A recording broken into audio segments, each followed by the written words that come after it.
sorry, I had to get my painting lips on. It's been a chaotic day today. But I'm super duper duper grateful for my dear Shelly. She's over here helping me out, which has been amazing. Can you see her waving? Yes. She's been helping me sort my class packet and do a bunch of stuff around here. It's been kind of a rough day today. My son found out that he's lost his cross-country season because of his injury. He's very upset. Did I tell you? He goes, should I just quit? I'm like, I wanted to say, yeah, you should probably quit. Like, really? So I've been trying to explain to him that running or being an athlete is part of, or being injured is part of being an athlete. So, and then right after that, I cut my finger cutting paper. Kind of bad, actually. It took 2 Band-Aids, and I probably should change them because it's pretty well soaked through with blood. So I said to Shelly, will you make sure the piece I was cutting doesn't have any blood on it?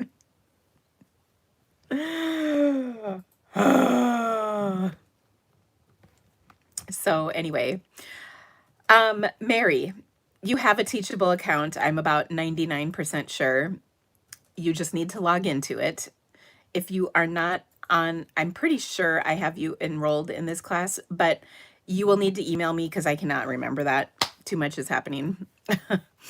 Thank you for saying prayers for Carl. He's, I would say, devastated, pretty upset. He's been holding out that he would not have to give up his season, but it's just awful. So yeah. So that's just not been fun, and he's just been a mess. So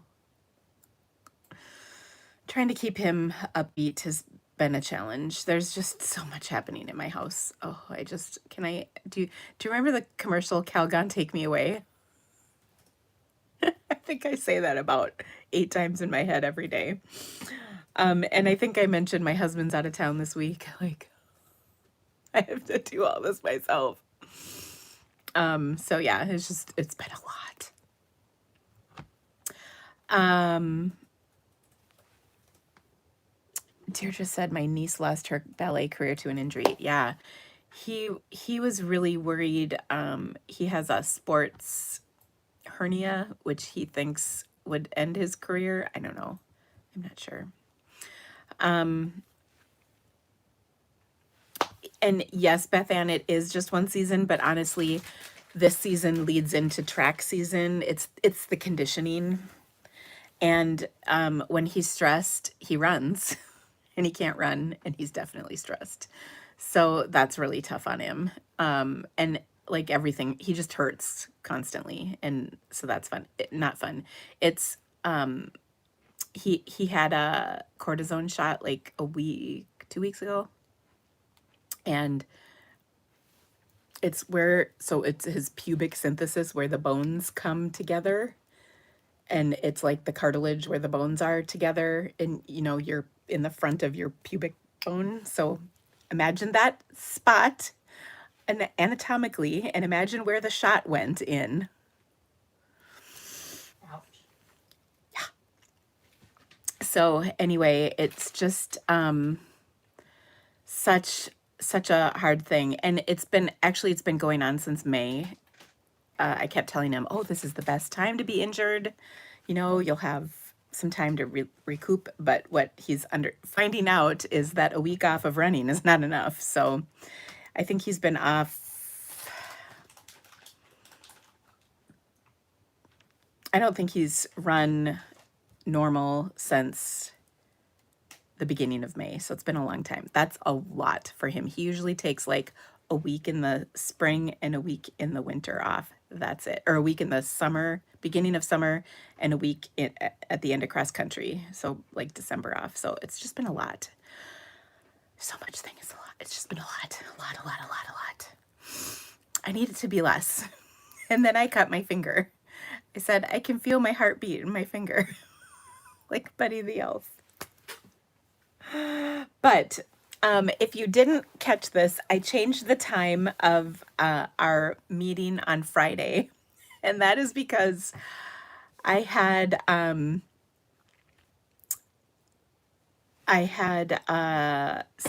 scheduled a massage Friday, thinking I'd probably need it.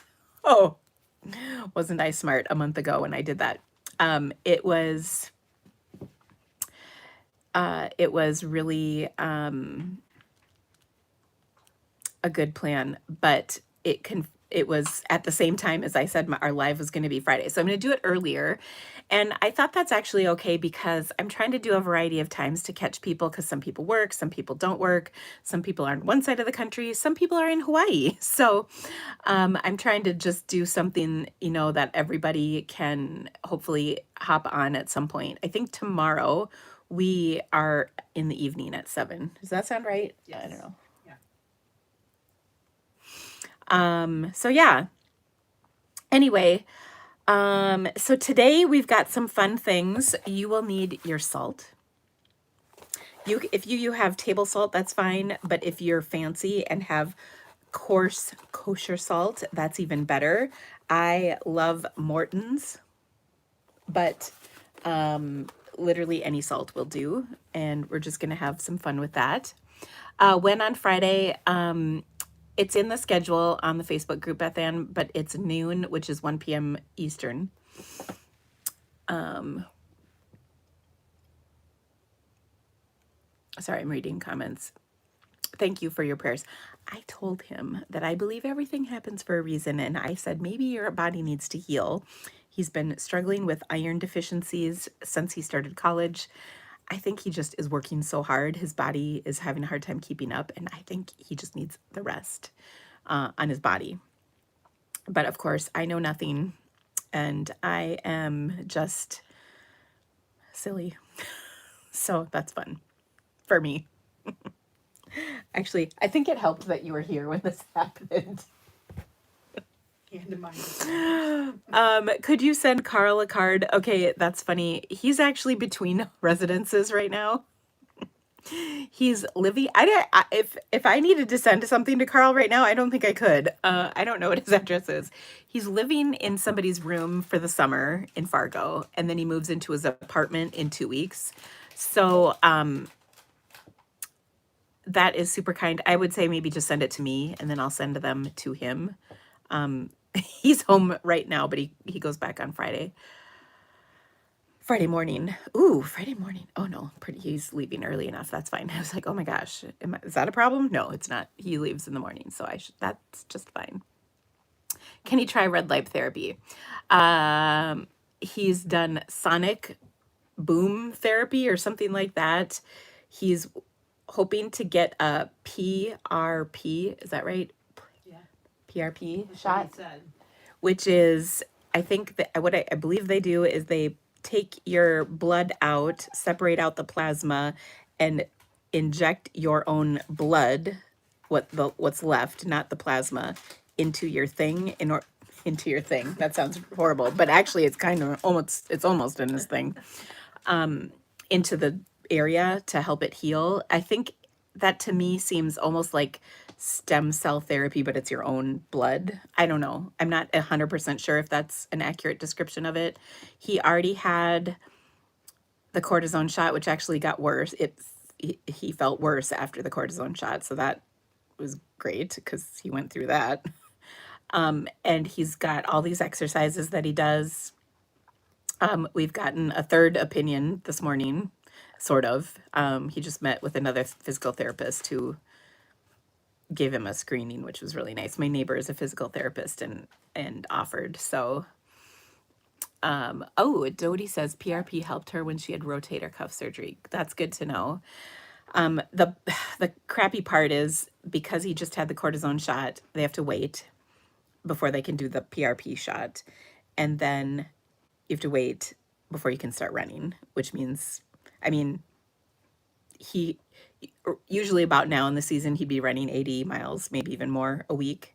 And he's at 0. So it's just the endurance he has to build up. So I think what will happen is he'll lose his roster spot on the team, which means he won't compete for the team, which means the season is over, which is devastating to him. So he has big goals, and here's the worst part. This is just like the extreme swing of emotion through this whole thing is he was gonna redshirt, which I thought was not good, but again, what do I know? He was gonna redshirt because he had redshirted for track, so that would have given him another year of eligibility. Well, then the NCAA, which don't even get me started on that, only for their own profit organization, zero accountability to anyone else, they changed the rules. So, which is good because like 28-year-old guys were running track, and you get better as you get older, especially for men. And so, like, literally, guys from Kenya, Uganda, wherever, are coming here saying that they're freshmen, but they're like literally 28 years old, and they're running in our NCAA program. I mean, we train the world's athletes. Ugh. Or I should say, the world's athletes get to compete against the best of the world in the NCAA system from all other countries, and they take away spots from kids who are whatever. I'm not even going to get going.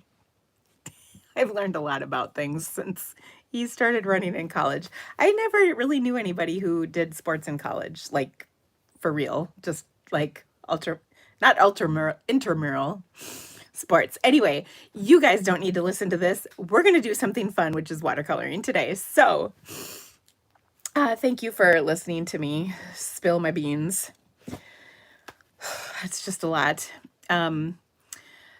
So anyway, I love it. Too many shots in the nether regions. Isn't that the truth? Get a crisp Diet Coke. Oh my gosh. Branda, you've never said such glorious words. You need one? Do you want a coffee? Maybe. Maybe. Okay. So what we're gonna do today is, pardon? Oh, she's gonna get me. She's gonna get me you're just the best in the whole world. Diet Coke on its way. Thank you. Let's see.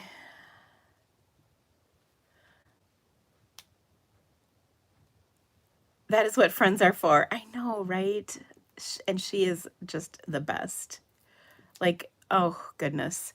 I feel weird. I haven't made really hardly any friends since I moved here, because we moved at a weird time. I was so focused on getting my business up and running here, getting my kids up and running. And then COVID happened. So we moved here, 18 months before COVID started. And then my business blew up, which was amazing, but all I did was work. And so I don't like have that many friends here. So bless her heart. She's from where I used to live, and she comes to visit me. She's been visiting a little bit extra because she's had the month off from work. They have a program where she gets the month off. I'm like, I want that. Why doesn't my work have that? Yes, that is so true, Joanne. And I've always been a worrier. Like, oh my gosh, I always worry. I worry about my husband. I worry about my kids. Luckily, Ella's not giving me anything to worry about right now. But I worry about everybody all the time. Oh. Anyway, okay.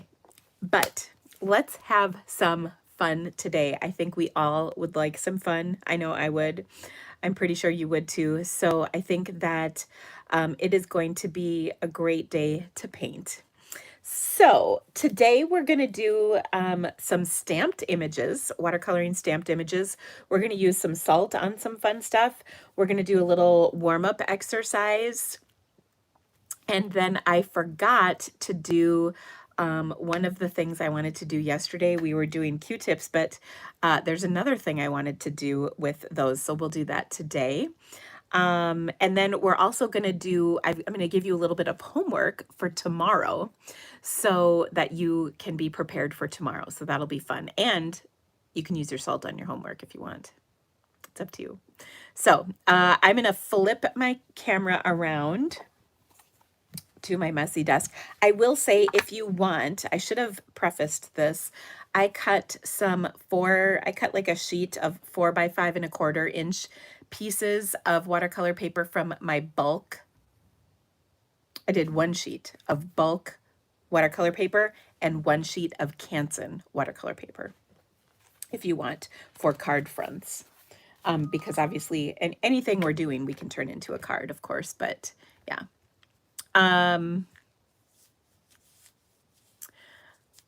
Dodie says, I say that I worry so that if things go bad, I'm not surprised. If they go well, I'm pleased. I know, right? Is that not just... Are you storing your practice? Everything goes in the album. Every single thing I do goes in the album, unless it's one of those little teeny pieces that we are just... one of those teeny pieces that we're just testing on. I don't put those like this. Swatch. That's not going in the album. Oh, Robin! You are too good to me. Thank you so much. I appreciate you so much. All right, so I'm gonna flip my camera. I've been saying that for like 5 minutes. Let's actually flip my camera around. Also, if you could give me the thumbs up and tell me what your favorite thing that you've learned about watercolor has been so far. And if it's not in this class, that's okay too. Just what is your favorite thing that you've learned about watercolor? I always really enjoy seeing that. I loved seeing all the different flowers that you guys, I asked you yesterday what your favorite flower was. I loved seeing all of the responses for that. And I think it's going to be fun to see. And Branda, I had to order some more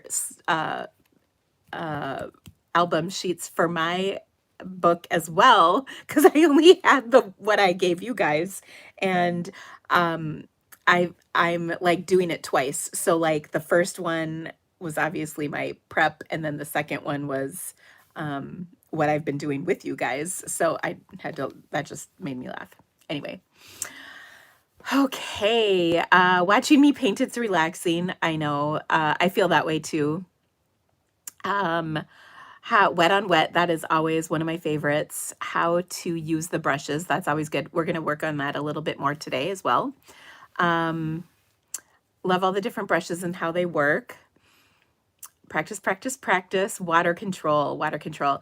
You know, it's funny, I didn't spend enough time on water control in previous events because I didn't quite understand the importance of it myself. I mean, I knew, but like I didn't understand the importance of conveying that to you. So I think that was an interesting thing. Favorite thing for my sister, is when you use your pen to make the lines in the center of the rings, because she does Zentangle. Oh, goodness. Diane, I just have to tell you, you and your sister would love my fall watercolor retreat. And I'll talk about my fall watercolor retreat again. But if you liked that, just wait. Okay, Dodie says, I enjoyed the value study of the 34 colors in the mission palette. That is, yeah, that was from my Watercolor Happy course, which is something that you can get. Where is the name of the watercolors? They are it's on the Teachable website. Under the supplies section, I believe, or swatching your palette, for sure swatching your palette, but yeah, there's even a chart you can download and print off. So, okay, for reals, we are flipping our camera around. Sorry for the wiggles. There we go. All right. My favorite thing I've learned so far is how to save the paint, adding water versus paint and mixing colors. Water control. Water control is such a good one. It is, you know, it's one of those things. There's actually, I feel like, a lot of things that just sort of click at some point, and that is, water control is definitely one of them. So I'm going to start, if you have your papers, this is, well, actually, I'm going to change my mind. We're going to do something else, and I forgot, we need to warm up. I always like to warm up whenever I paint because I feel like it gets my hand in the right motion, it gets my head in the right space, and yeah. Okay. So I'm going to do this with my number 8 round brush, but any brush, or I would say any round brush will do the trick for this. And we are going to do some petals, kind of like we did yesterday, but a little different. And this is another really good exercise to work on your water control, to work on your color mixing a little bit, but mainly water control, and then just the brush strokes themselves. So I'm going to do a little different color combo from yesterday, I think, possibly. I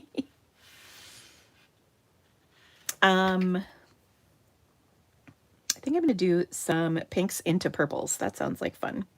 So I'm going to start with my light pink here, that pink peony. And we're just going to do, let me make sure I'm in the right, yes, I'm in the frame. Here we're going to do leaves, but unlike colors. But in this case, this is a color in particular that is opaque, meaning that there's white paint mixed in with the pink paint to give it that pretty appearance. But it also means that it's not transparent, which is one of the features of watercolors. Watercolor is transparent. But in this case, if you don't have enough water, you can't enjoy or appreciate that quality. So you can see I'm doing nice light ones. I've got, just like before, I've got lighter values and darker values.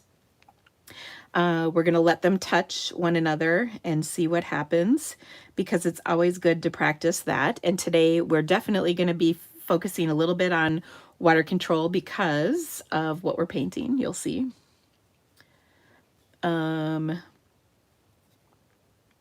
So yesterday I kind of started in the upper left-hand corner, and this time I started in the lower left-hand corner, but either way we're going to work around. And we want these to be generally the same size, but we're not going to worry too much if they're not exactly the right size. Okay, so now I added a little bit of opus to this, and I love this color. That's kind of fun. We'll add some water to that, and then let those colors blend and see what happens. It's just so fun to me to see what happens. And if you get like a scratchy edge, just carefully fill it in, fix it, no stress.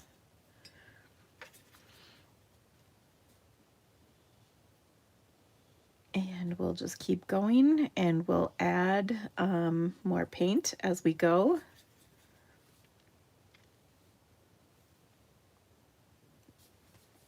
And how fun is this? If you enjoy color mixing and seeing what can happen with colors, we do a lot of that in our fall watercolor retreat and other classes that I've held. There's quite a bit of color mixing in things that I've held previously. If you are interested in doing some more painting with me, there's all kinds of things on the Teachable site that you can still do. My watercolor course is, it's called Watercolor Happy. It's quite comprehensive. A lot of skill building in that course. That's really fun, and a lot of content. And then I have this fall, I have a watercolor retreat happening, and in person, or you can do the virtual event. And it is going to be a lot of fun. And that one, we're going to kind of continue our flower watercolor journey. But we will also be doing a bunch of abstract-y type things, which are really fun. And I like those as well because there's not a lot of skill required to be successful in them, which makes it really good for beginners. but it's very interesting for those who have already had some experience. Oh, I'm trying not to let my paper get under anything. So I added some magenta rose into the mix now, so you can see my colors are transitioning, and as I go across the page, and I'm also doing definitely some lighter and some darker values, and watching, you know, how the colors interact with one another. Oops, I didn't actually mean to do that. Oh, and I also got myself a lot of clean water today, because yesterday I kind of ran out.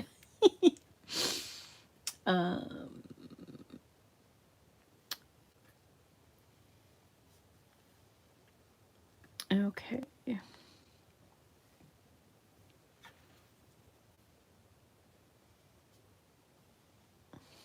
Now I'm going to take and add to this some of our violet here.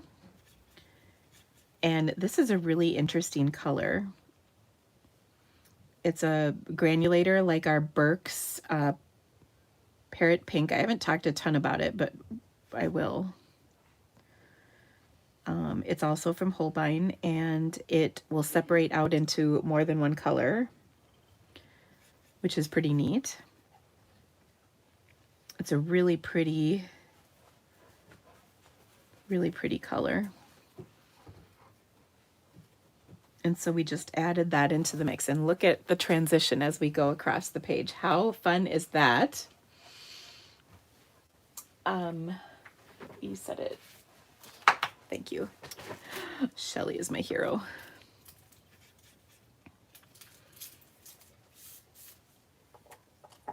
Okay, so there is that. And then I'm also going to do a little bit more. And then I'm going to transition it into, I think, lavender. My dogs are like, oh, she's back. She loves us. My dogs are so funny. They know who loves them. Shelly often brings TREATS with her. I can't even say it because they're here and they'll know. Well, I haven't given them one lately. So. Oh, she has stamp room treats for my dogs. I can say it now because she's pulling them out. Make them work for it. They love me. That is work. You're such a softie. For the pups. Yeah. Okay, so we're getting there. Look at how pretty this is. Oh my gosh. Okay, so now I'm going to take some lavender and add this in. Now, lavender is another opaque color, so it's going to be different for sure. And then Diane, wait till you see what we're going to do with this. I think you're going to enjoy it.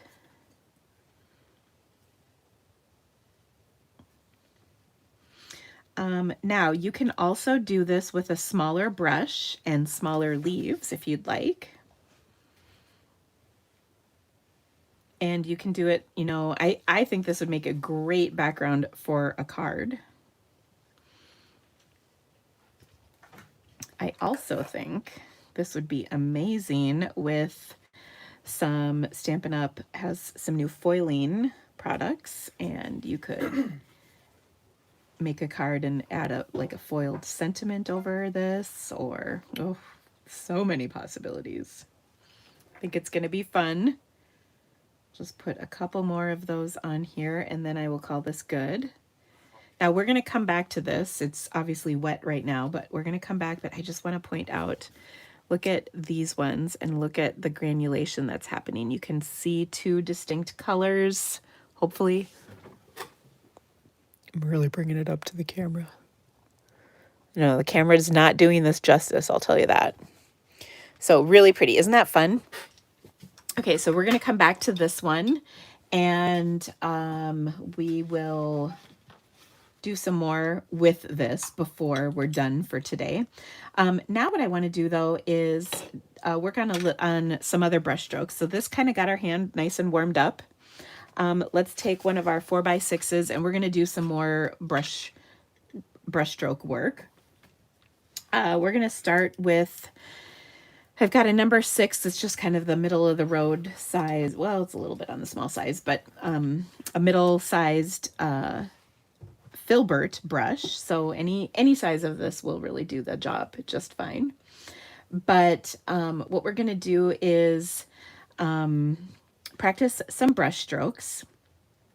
So the basis of many types of flowers are going to be this particular shape. And we alluded to it the other day, but we did it with a round brush. So something like this. Okay, and we kind of created this shape yesterday when we made our flowers from the dots, right? We made a petal kind of like this in several of them. So just like what we learned yesterday, we can add pigment to this. So this is a nice water, nice amount of water, and then I can just dab in a little darker color right there at the base of the petal. Okay. So that's a brush stroke that I can do with my filbert brush. Another one is a brush stroke like that and doing several of them together. And when you squeeze them together like this, you can see you kind of end up with a flower. Okay, somebody said they wanted to learn the flower for the graphic I had for this class. And so let me show you how that is. Well, actually, let me show you this. And you guys are going to laugh. I painted this. And I just stuck my hand in my leaves, of course.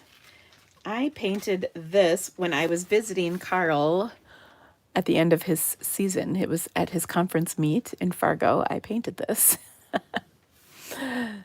And so these flowers are really fun. So let me show you. And it's kind of the same kind of flower that was in my graphic. I actually had several versions of that graphic.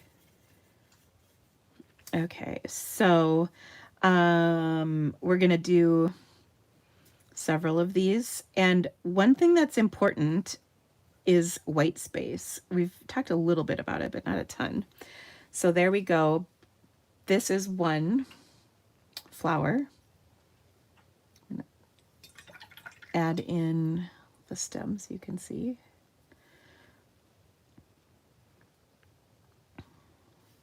Oops, that was kind of goofy. Okay, so that's like a flower. Another way to do that is looking at this flower in what I call perspective. So it's like a side view of the petals. So maybe you're going to do a petal kind of like that, and then another one like that, and another one like that, and then another one here. But then the front petal is going to be kind of this curved petal. Okay, so that's like the side view. So that this is like a petal coming out in front of me, and then the other petals are boom, boom, boom. All right, so that is a brush stroke to practice. I'm going to do another one. This is just paint on my palette that I'm using up for this. So let's try that again. I'm doing a little darker color so you can see it better. So I'm just adding these.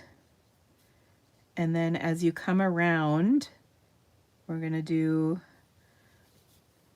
that sideways petal.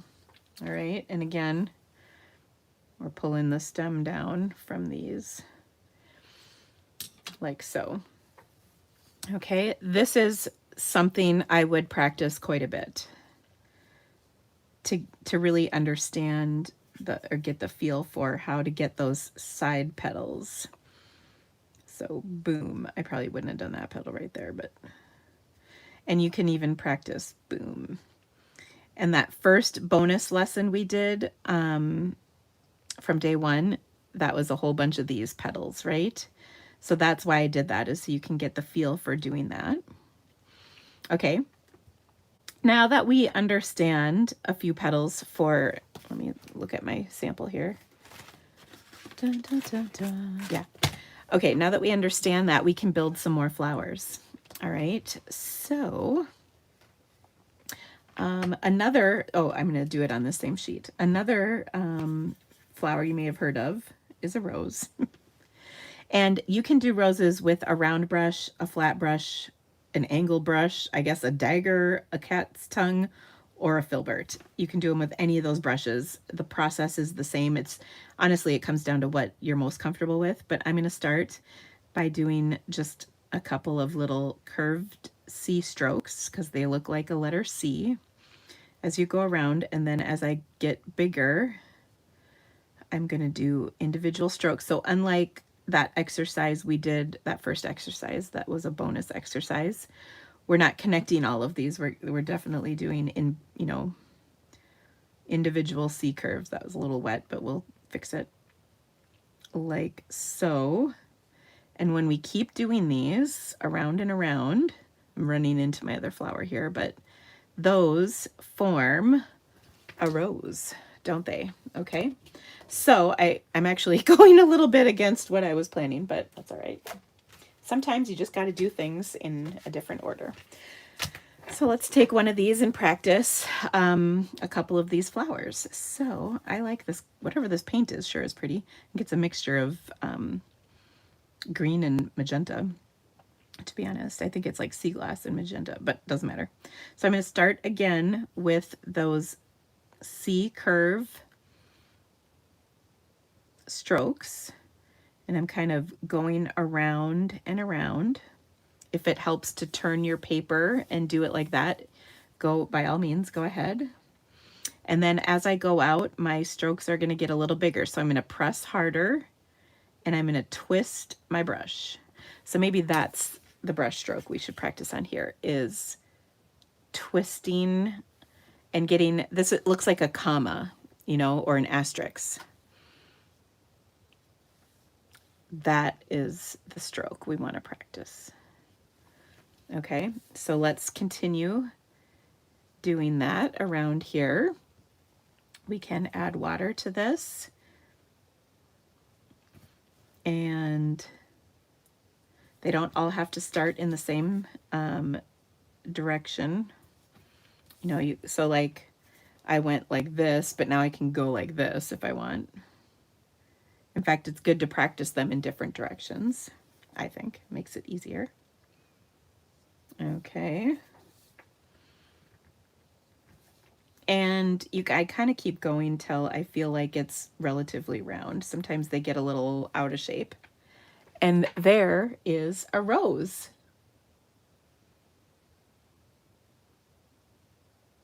Okay, what do you guys think? Now for a rose, rather than just like a stem, you could do a stem. I'm going to do some leaves. So I just look for a spot on here and then I will add like a compound leaf. And then I will look for another spot, probably here, and add a leaf. And you want something that's, the right kind of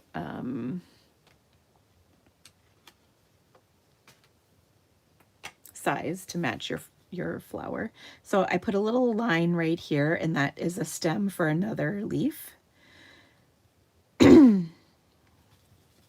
Like that. Okay, I can take and add some of my darker green to this.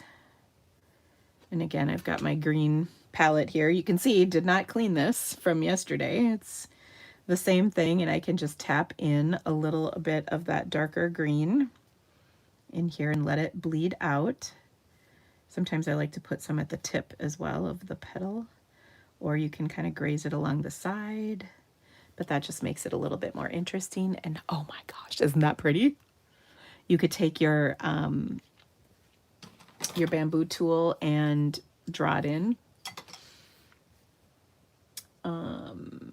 Sandy says her leaves are too fat. That's okay. This leaf is in a weird spot. So it's all right. Ooh, and I forgot I had dark green paint on there, but there we are. Don't worry about that. Just you know, enjoy adding the leaves, and you can have them kind of peek out from the edge. It's a little tricky because this is a small paper, and so they're just sort of going off the ends, but I'm just adding some more foliage. But there we go. That's probably way too much, but you get the idea. So that's our first leaf, our first rose. This is something you can practice over and over and over and over and over and over again. Let's do one more.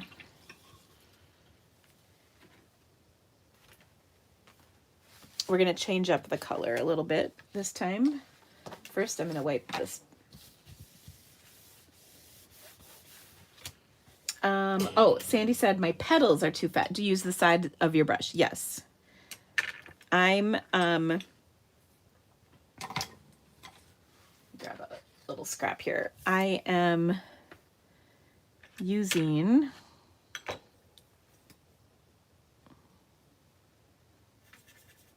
so I'm not doing a curve like this. Okay, I'm doing the edge, a curve like that. Do you see the difference? So this would be my flat part. This would be the side. So that is done with the flat brush. This is done on its side. So you want the side, because you can splay it out pretty big, but you can't bring it back in as easily. Does that help, Sandy? Now, it takes a hot second for roses. Here's when I really got good at roses, is I switched my brush. First of all, I was doing with a round brush. Then I switched to a cat's tongue brush and was amazed at the difference. It is really, it really helped me for whatever reason, but it kind of depends on your personal preference. Maybe a round brush is going to work best for you. It could really vary. So I'm gonna take that cat's tongue brush and let's do a pink rose. We'll do magenta rose because that seems like the right kind of color for a rose. And we'll start with kind of our darkest pigment. This is sort of magenta rose plus some paint left on my palette. All right, the hardest part is always those first couple because they're all awkward and weird in the center. But then they get easier when you can start spreading them out. Okay, so here we go. And maybe I needed one more small before I get really going. And I'm just gonna splay those brushes out. Oh, there we go. So good. Okay, look at how that gets pretty quick. Pretty fat, pretty quick. Okay, now I rinsed my brush out. So now what's left on it is mostly water. Okay, and we're gonna graze this with some paint. You can see it spread just like we learned about yesterday. Then I'm gonna be wild and I'm gonna touch this into my orange paint. So there's still pink paint in there. There's lots of water and now there's a little bit of orange paint. And let's see what happens with our next brush stroke. It's a little bit more orange than I wanted, but that's all right. So what makes a flower interesting is, especially this kind of flower, is where you get some different colors going, because you just touch a little bit of another color in here. And this is not the best looking rose, but it's all right. So there's another rose. Okay. Ooh, so pretty. Now, another way, instead of doing the leaves like I did on that last one, I could have a stem coming down, and these are like the little petals at the top of a stem, you know.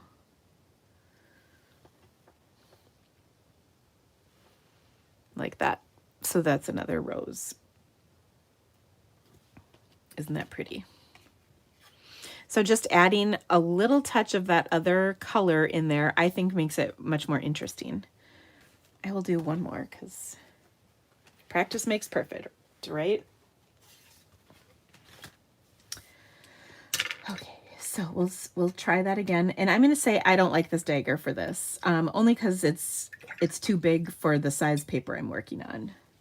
So I'm going to try a round brush. How about? So I've got my number 8 round brush. I'm going to use that same pink that I was working with, and we're going to try the orange again on here. So do a couple of real small C curves.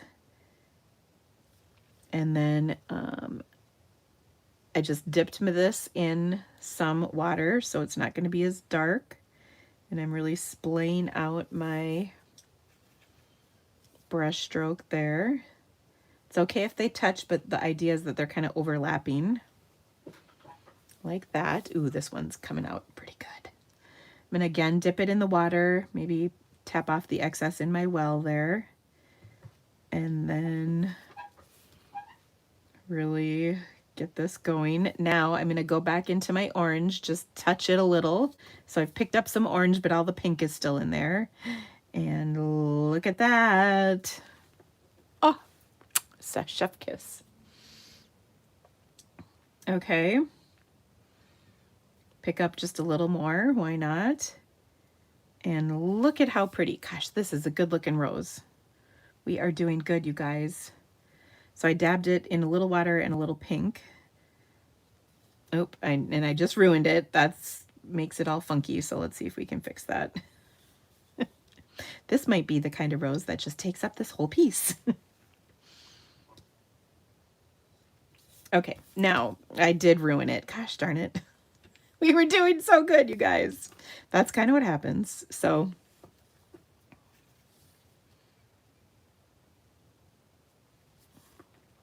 there we go. It's gotten a little out of control, but love the color. Can pull a little more in. Still pretty.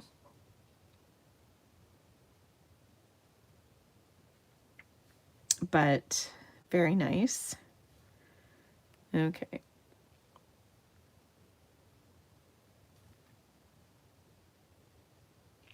And for this, just artistically speaking, I think I will just kind of finish out the remainder of this piece.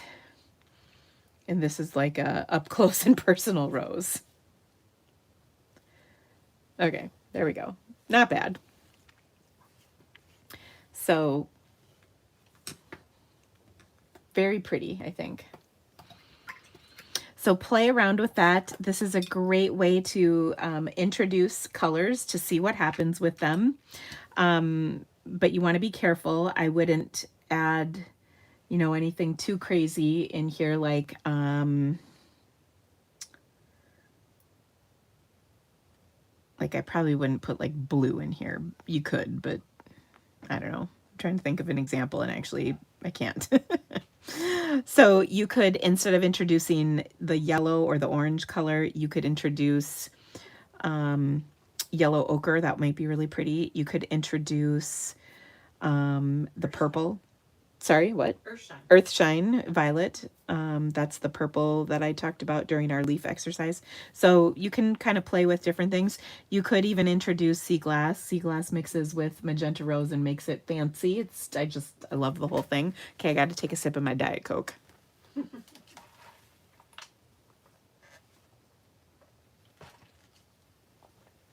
Oh, that's good.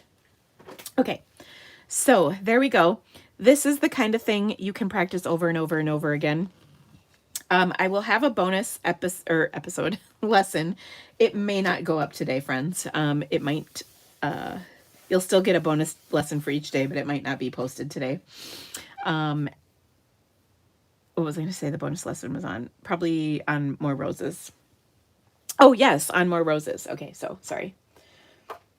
All right, let's now let's take and come back to, so we did some interesting brush strokes. By the way, you can do that rose with a filbert if you want. You could do it with an angled brush. See what brush, try them in each different brush once or twice. See which one feels the best for you, and then that might be the brush that you want to do them with. Now remember, we talked about that very first petal. So we're going to talk about this again. One of the things I struggled with when I was learning flowers was how to space out my petals correctly or for the best appearance. So let's talk about that for a minute. You can make one petal just fine. It's the next petal that's tricky, right? How do you get it on your flower and make it still look nice? So I'm just using just like mixing all kinds of colors here on my paint palette to get some color. And I'm gonna make a flower with that first petal we were working on. So again, we're practicing the shape of the petal, which is kind of this sort of circular oval-ish shape. And then I kind of like to leave it with some white space at the base of the petal. Maybe you can see I have like some little things that kind of stick down. Okay, then I'm going to turn my paper and I'm going to do another one. Same shape, same size, trying to leave some space. You can let them touch or not. Either one is fine. I picked up some water and I'm going to do another one. So I didn't rinse off my brush, I just added water to it. And I've got another one on here. This one's maybe just a skosh bigger, but about the same. Okay, now I feel comfortable doing it this way, but you might want to paint like this, turning. I think it's good to practice going in all directions because it just will help you paint faster in the long run. But if you're not comfortable with it, just turn your paper, and then I'm going to do one final one here, like so. Okay, so I just kind of went around and got these 5 petals on here. They're pretty well centered one to the next and about the same size roughly. So that looks pretty good, right? So I just made the 5 dotted flower last night, but I didn't start with dots. I just started with petals. Now that might be hard for you to kind of envision the spacing for. It takes a little time to get there. So I'm going to show you a little trick that will help you kind of get it going. But let's finish this one up a little bit first because it is pretty. We don't need to waste our practice petals. So I'm going to take a little bit of my, this is my Melon Mambo re-inker, and I'm just touching it. Okay, now here's what's interesting. These petals over here are kind of dry, so they're probably not going to really spread much. Just a little bit, this one in particular. So isn't that interesting? Now here's what I can do to kind of fix that is I'm using my number 6 or I think there's a 1 in your set, either one of those. And I'm just drawing little spokes in the center. Okay, now that's spreading too much, so I don't like that. But this is also a color that is gonna stain my paper. So there's not a lot I can do to kind of fix this. This is just sort of experiencing what happens, kind of like we saw yesterday. But over here, we've got this dry petal. How do we fix that? So what I'm gonna do is I've got a clean brush with a little bit of water on it. Maybe I'll add a little more pigment to this, and I'm gonna go over that brush, basically over the whole thing, or I'm sorry, go over the petal with my brush, over the whole thing. And that is kind of re-moisten it. And then when I touch that re-inker in here again, there it goes. And now I fixed that petal by just adding more water. This petal is kind of funny because the edge of the petal dried faster than the base of the petal. So we're having kind of the same problem, but it's only over a portion of this petal, and I'm actually going to remove some of this excess. Oh, and I just added more. I'm trying to remove some of this excess water so that it doesn't bleed all the way out. But we're going to fix this in the same way. So I'm going to, again, clean off my brush. I've got a clean brush. I'm going to get rid of some of that excess water. I'm going to maybe dab it into my paint just a little bit, and then I'm going to go over the whole petal. Okay, so I've re-moistened the whole petal. Sorry for those of you who hate that word. And then I'm going to go over it and then just kind of let it blend, and then that sort of fixed it so that the petal itself will be all the same. Okay, and likewise, I'm going to kind of soak up some of this excess water over here just so I don't get one of those weird cauliflowery lines. Now, not perfect, but not bad. All right, let's finish this flower off because I just always believe in practicing my leaves whenever possible. And you can do your leaf however you want on here. I like compound leaves most of the time. You can see sometimes I start at the stem and work my way up. Sometimes I start out and come into the stem. It doesn't really matter. I'm going to put a little bit of my darker green in here just to make things interesting. And let it blend. And then I don't like the look of this right now. We're going to let it dry and then see about fixing it up a little bit. Okay. Now, if you're struggling with the spacing, as many of you are, maybe you're, I just licked my finger, forgetting that it's broken. So what if your leaves are not the right shape? Here's where you can take some stamped images to help you with the process. Now, one person asked me, and I apologize for this. She asked to learn about no-line watercoloring. I'm not a huge fan of no-line watercoloring. What that means is you stamp the stamp in a really light image, or light ink, pardon me, like maybe basic beige. And then you paint the image, you paint over the image with paint, and you create the stamp lines with your watercolor paint so that you see the whole image. It is incredibly painstakingly long process to do that, and I just don't like it. So I'm afraid I'm gonna maybe disappoint you on that technique. However, I've got something sort of similar.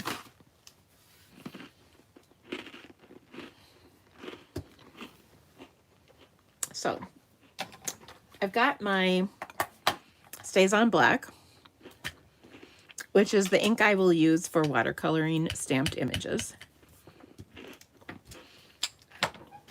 And close that up. You can see this is a nice 5-petaled flower. I'm going to use my brush here. This 6 looks like it's the right size, but I'll tell you if I feel differently about that in a second here. And we're going to paint this. I'm going to mix up a little color here. I've got some lavender and some bright violet mixed together.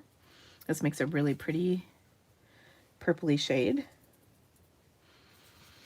And once again, I'm using my, this kind of Highland Heather color, 6 Filbert. Okay, so I'm going to start with my paint and draw that in towards the center. Okay, I'm going to turn and paint. This is from the Heirloom Boutique stamp set, by the way. Let me pull that out for you. Okay, I'm going to turn my sheet, maybe even water this out a little bit, or water it down a little bit more. Paint my petal. Paint my petal. And then maybe we could do a wild hair and just do the violet and paint that last petal. I always think it's fun to have a different color in there somewhere. It'll bleed and blend, but it looks kind of fun just to mix things up. This is pretty abstract. Okay. Then I'm going to take my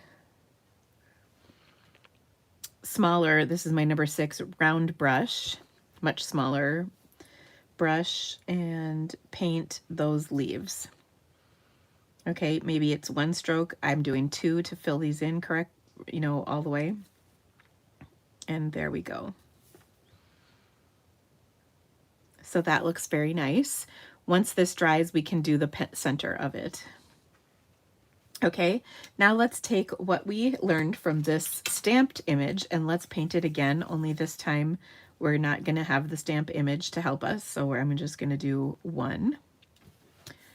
Turn it and do 2, but I'm looking at the stamp image to help me with the spacing.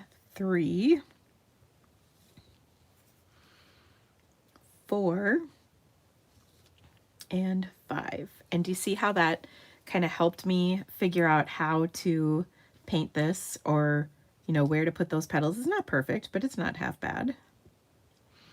And you can obviously add or adjust the petals as you need. So there you go. Then I can again follow my stamp, and this helps me figure out where to place the leaves. So 1, 2 there.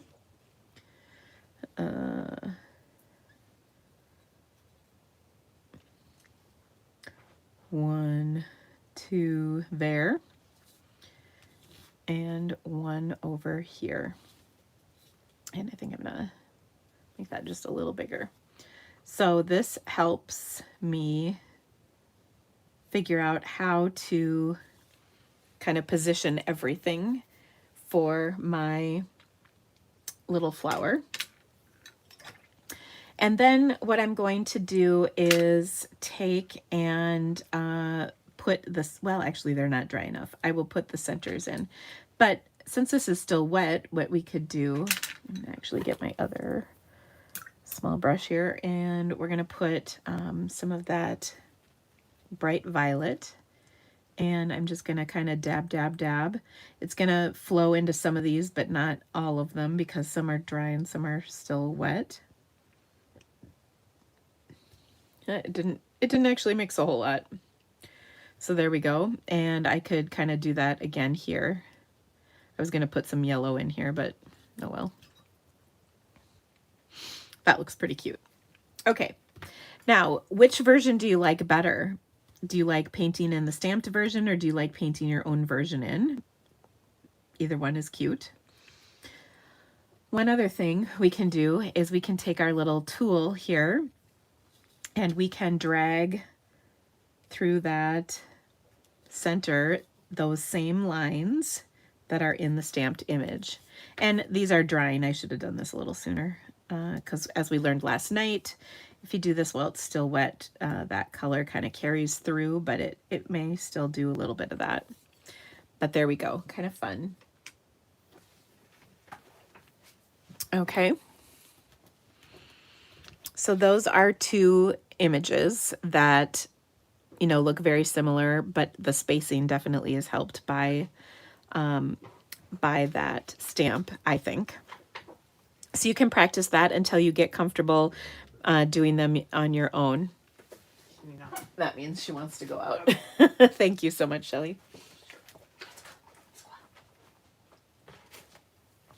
Okay, so give this some practice. Now, another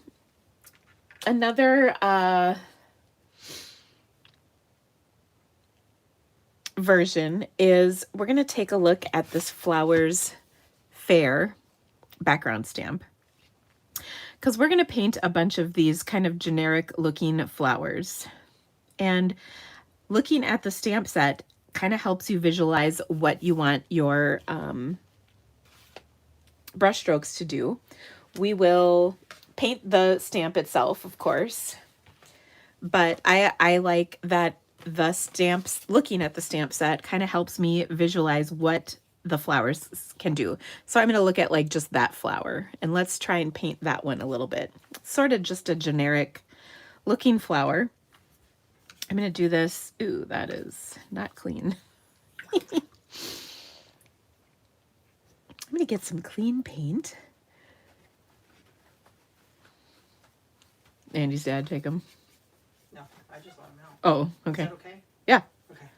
Is he up there? Yeah. Okay. He'll probably let him in. Okay. So there's one of those petals that we practiced at the very beginning. And now we're going to add another one over here.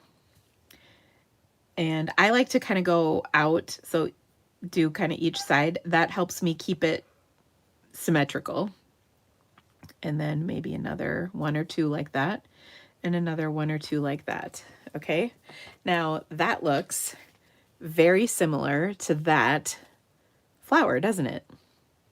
You can see some of them are turned this way in this stamp, some of them are kind of straight, and then some of them are tilted over to that direction, but you get the idea. So I've used this as kind of a reference for painting this flower, and look at how pretty that is. This probably reminds me a little bit more of the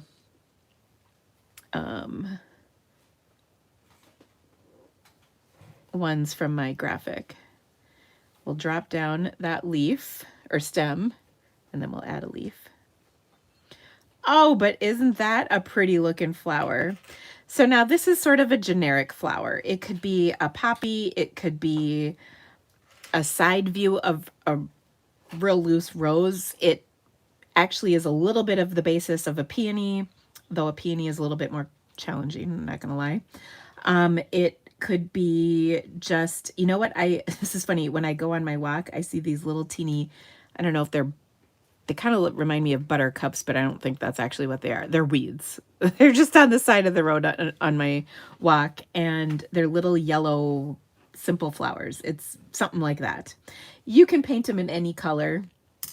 You can paint lots of them. They make me happy, and I love them. I love painting this flower. This is one I would practice over and over and over again. You could add lines to this. So if you wanted to outline this, you certainly could. But let's do another, because gosh darn it, that's one of my favorite flowers to paint. Again, any color.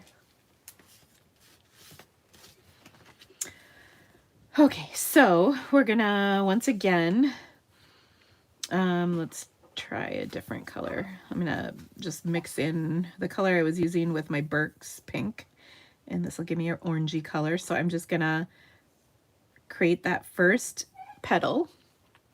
I'm gonna add another petal to its side. Now the base of this petal is always gonna come down to about the same point. So same thing over here. It's coming roughly to the same area. I just added water. Ooh, too much water. So not stressing. I'm just going to soak up that excess water and kind of rework my petals a little. It'll be okay. Nobody ever died painting watercolor flowers. Granted, I haven't done the legwork, but I'm pretty sure nobody has ever died painting a watercolor flower. Okay, so there we go. And sometimes you just kind of have to go over the whole thing when you mess it up once. Now, one thing I don't think looks good is, and this could be your personal preference, maybe you love it, I don't know, is that's my first flower, and then I'm gonna do this way down here and this way down here. I think that looks weird. At least for this type of flower. So you kind of want all of those brush strokes to kind of end in the same spot. Does that make sense? So they're all ending at the base of that first petal, not leaving a huge gap. So I hope that makes sense. Branda says, if you don't have a watercolor week box, you're missing out. Well, thank you. That is so sweet. I didn't even ask her to say that. I appreciate it though, Brenda. I do have some watercolor week boxes left. So if you would like one, please register. That would just make my day. And I think you will love receiving them. They are jam-packed full of stuff.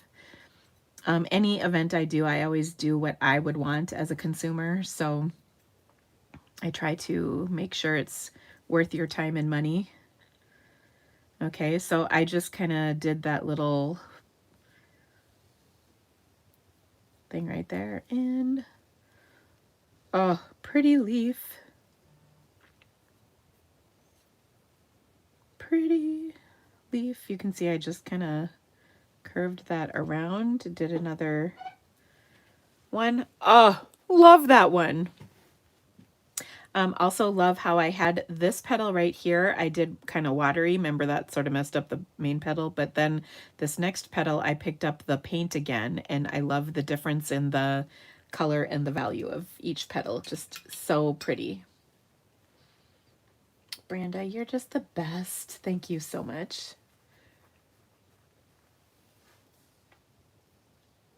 Ooh, Nancy tensed up. You know what might help too, Nancy, is if your hand is way down here, you're definitely going to be gripping it tighter. Go back on your brush a bit more. That will help you loosen up. Another thing would be to maybe get one of your fingers off of the brush. That will just force you to loosen up a little bit, and that might help. Also, stick your tongue out. You might be surprised. It could help. Okay, so we've made some really pretty flowers. Ooh, time is flying today. Goodness. We've got some other pretty flowers we need to work on. So I'm going to set these aside. I could paint these flowers all day long.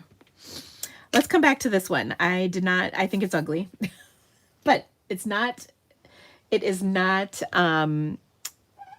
lost. So here's how we can fix this. I like to bring in a white gel pen. You could bring in a colored pencil. You could bring in, did I just say white gel pen? Because that's not what this is. This is a black pen. But you could also bring in a white gel pen. You could also bring in colored pencils. But what I'm going to do with this is I'm going to draw over it. So I'm going to loosely go around. I'm making like loops. Like so, and now it's already cuter. Okay, I can also draw in some kind of squiggly lines to represent, you know, that color we added in the center. And I'm like literally just squiggling all of that. Boom. And now I think it looks better, but we're going to also add some kind of circles to the center in black. Still getting there. It's not bad. And now I think it looks really pretty. I can't draw. I'm not a drawer. I'm pretty sure that's not the correct grammar either. But I can draw a few lines that are pretty basic. Okay, you could even add some veins like that. I think my dog is talking with, oh, the neighbor dogs are, oh, my dog's egging on the neighbor dogs. There's a fence between them, so it's all good. Anyway, so now I think this looks better. It's not my favorite, but I feel like I resurrected the ugly part into something at least better. So I think it's a lot of fun, and I hope that you would give this a try to a flower that maybe didn't turn out quite like you wanted it to. Now, I love this flower as is, but you could also do those lines on this flower and you would get a nice look as well. But I'm happy with this one, so I'm not going to mess with it. Okay, so that's a bunch of flowers we've done today. Let's take and paint in that big stamped image, because I think it's really going to be fun to see. Now, because this is a big background stamp, I have mounted it on this. You guys are going to laugh. My stamp positioner has another big stamp on it, so I have it on my old Stamparatus, because Stampin' Up has a newer stamp positioner. But what I want to do is stamp this so that I've got a little space at the top, just a little bit. So I'll put this on here and at about the 1 inch mark on my little graph here. One of the things that is tricky about using a background stamp with your stamp positioner is if it moves. And this is a big old stamp. So I might even tape this down, to be honest, with some washi tape.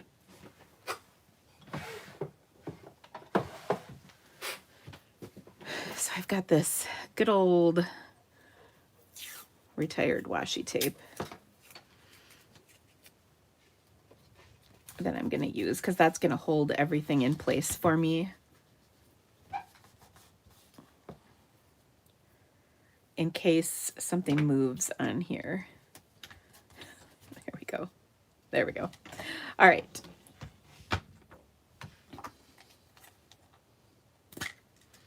So I'm going to ink up my stamp. I'm using Stays On. Now, if you don't have Stays On, do not use Memento. That will not work.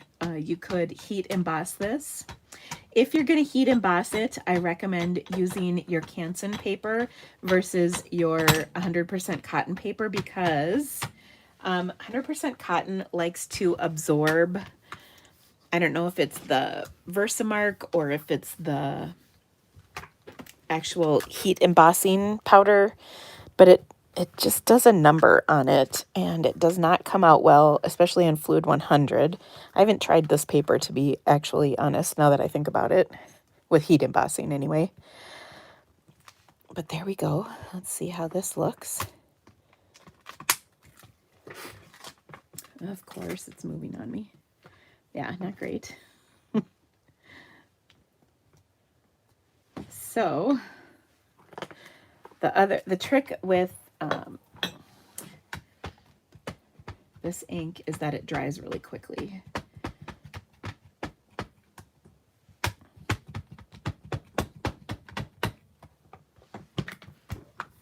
And I think I have it lined up pretty good, but I don't know. Not too bad. But for some reason, this little area is not inking up.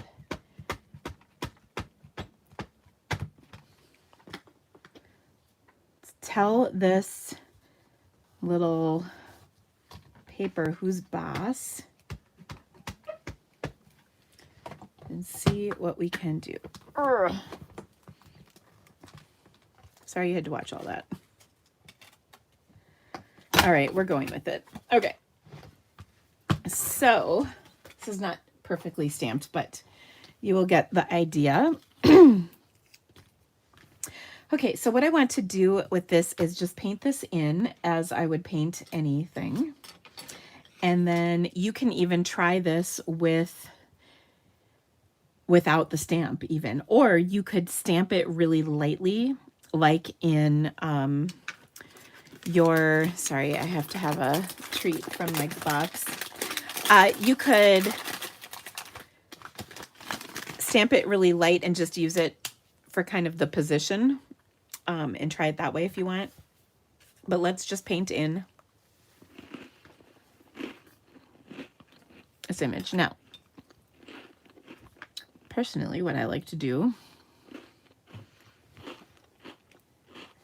I'm going to start with some of my kind of lighter orange. I definitely like being pretty light on my first layer of paint here, and then working my way up in color or value, I should say. So I really like the yellow on this, and I'm kind of going over this, and I shouldn't. So right here, I can see right now, it's really shiny. Oh my gosh, there's drips. Way too much paint, right? So let's get rid of some of that paint. If there's a bead or a drip of paint, we don't want that. That's just too much. But I do like the idea of it being wet. So what I can do is then take my orange, I think it's called orange yellow, and I can add some of that in here. So I can kind of follow those lines, or I can just tap it in at the base and let it spread. It's kind of up to you, however you like to do it. Again, I still feel like there's kind of a lot of paint here, so I'm just going to back off on some of this, soak up my excess. like so, and go on to my next one. So this is really a wet in wet technique. So now I'm going to start with that slightly darker orange.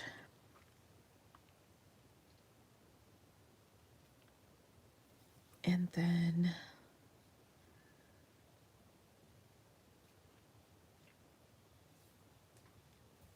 add in some of my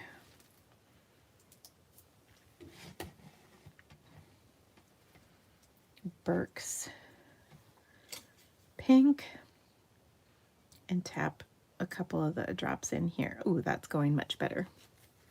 But look at how that's dispersed. It looks really nice because it's kind of blended out. That's the beauty of wet in wet, is it allows for things to really kind of blend organically.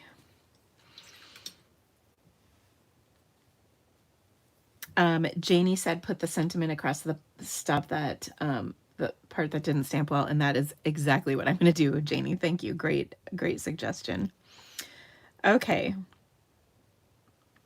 So you can kind of futz with that as you want. I'm going to keep going down the line.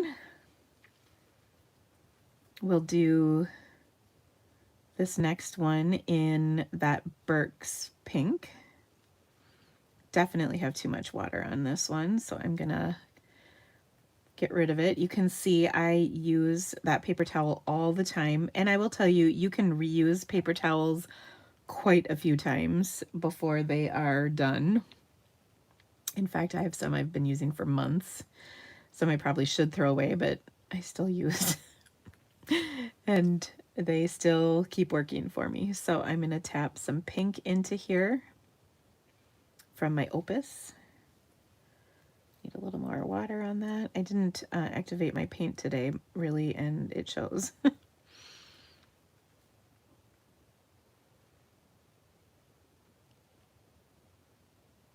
Oh, so pretty. Okay, now I've got these kind of random flowers here that are a little different, so I'm going to just go over them with a really light value of my pink, or my Opus, I should say.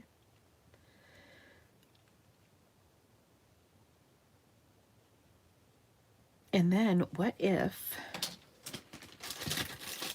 I took my Calypso Coral reinker? I'm going to drop just a touch of that into my mixing palette. By the way, in case you didn't catch this, mixing palette is available on my stencil store website. So I mix, there's a little drip of water in here that I mix that in with, and then I'm just going to touch it to the base. And she's spreading pretty aggressively, but there we go. That's kind of fun. I could put this in the center. And then if I need to rein it in a little, I can, just by taking a clean, this is not particularly clean, but it is thirsty, brush. And I think that looks kind of cool. Okay, let's keep going. I'm going to do kind of an orangey yellowish on this flower up here. That's kind of the same.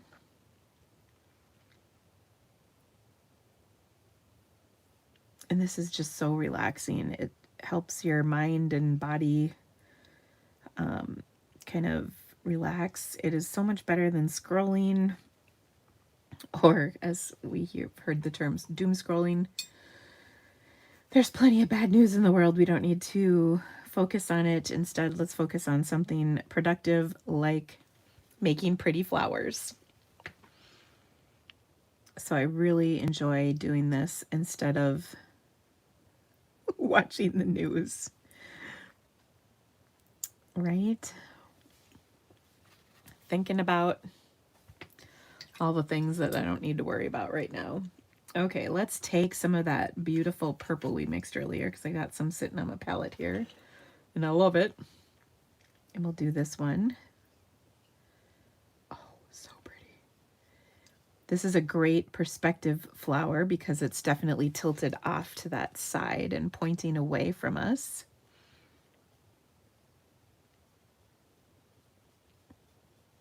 And that reminds me of kind of like this flower is this one.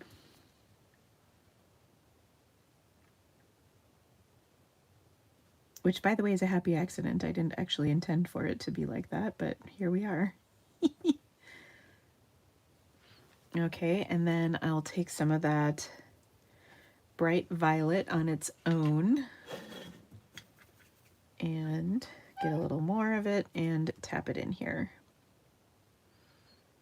Now, whenever I'm painting a stamped image, I find a round brush is the most effective brush for this. Obviously, I showed you how you can use that single stamp from the Heirloom Boutique to help you with spacing. But generally, if I were to just stamp that and paint it, I would probably use a round brush. Though I showed it to you with the filbert, but that was because it was mimicking the shape of those stamped petals. Okay, I'm trying to blend that out and it's just not going so hot. So let's take some clean water and that helps make everything blend nicely. And also look at the contrast between these two. I think they look really pretty. Just love it. All right, let's move down to this next one. Let's do another pink. And actually, we haven't really done a pink flower, so we can.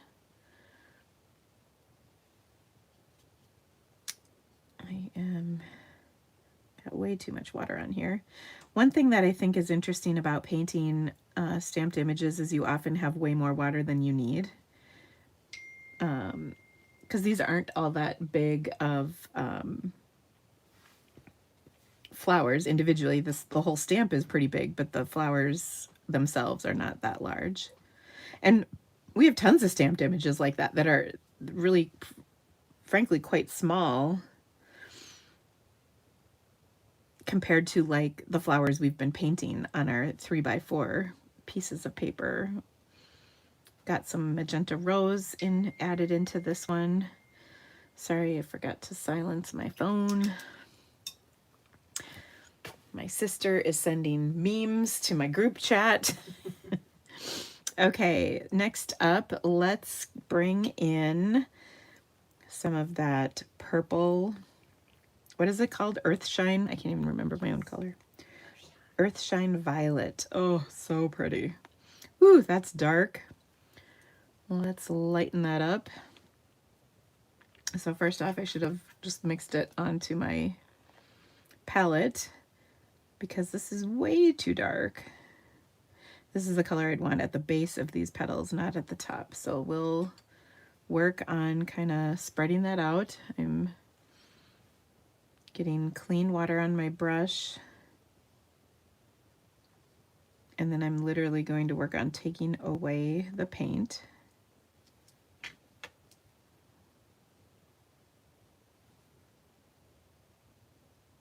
Like that. And kind of pushing the dark part down further. Oh, there we go. We're getting there.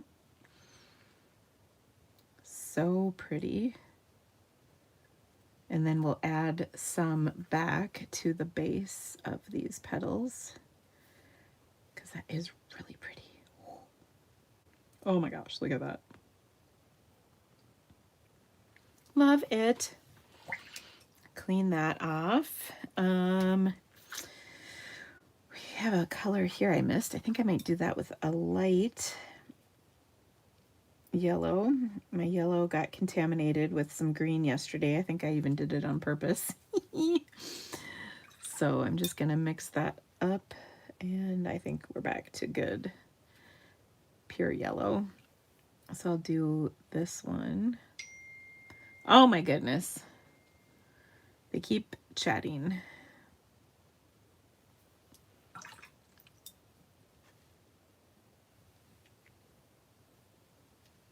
It makes me giggle. I have a group chat with my sister and my husband.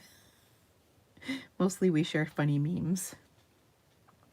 Sometimes my husband shares like dad jokey type memes and it literally is the embodiment of the face palm emoji. Like, oh, why are you sharing these memes? What did he do the other day? It might have been the Star Wars one. Oh. so goofy. Okay, as you probably have seen, I'm doing a little bit of a rainbow situation. So I'm going to take some ultramarine blue, which I don't believe is really the color, the natural color of any flower out there. But if I put in a little of my Earthshine Violet into it, I get kind of a nice, pretty blue. I don't know. Are there ultramarine blue flowers? I don't know. I'm not sure if that is a flower color that's naturally occurring. You know, sometimes you see those carnations in the grocery store that they dye. That's not naturally occurring. But that might be where I've seen a blue one. Forget-me-nots are usually. Yeah, but they're more like my verditer blue, not so much ultramarine.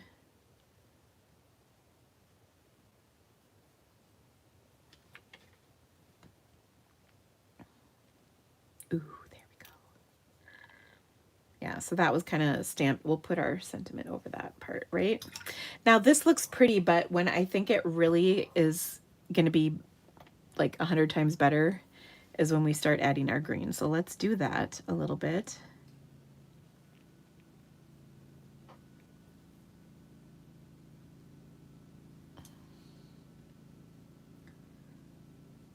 Okay, oops. Oh, goodness. I almost missed my water. I think I might be trying to change my water too.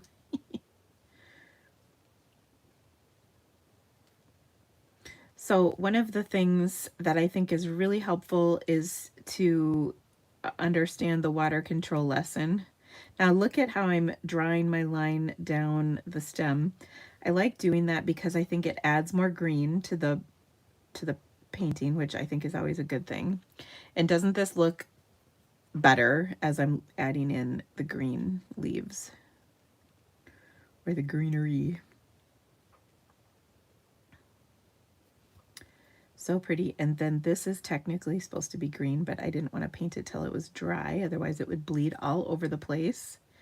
Same thing here. I did get some at the beginning in those spots, but not terrible. Not great, but not terrible. Okay, so just keep adding the green in on all those stems.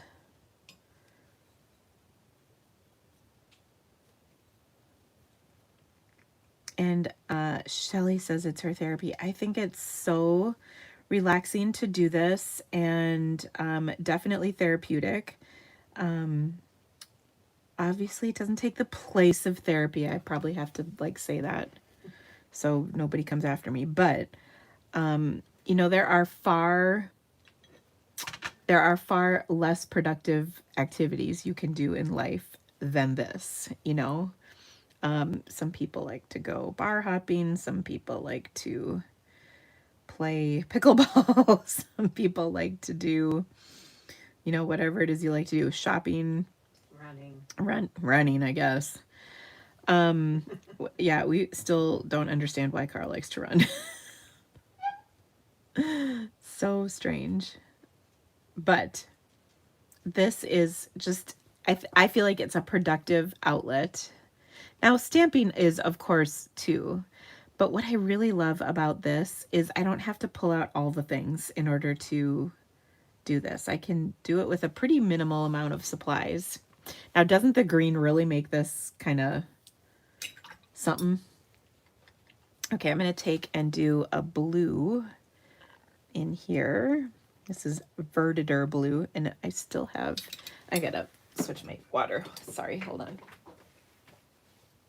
I could have got you some more water. It's literally right behind me.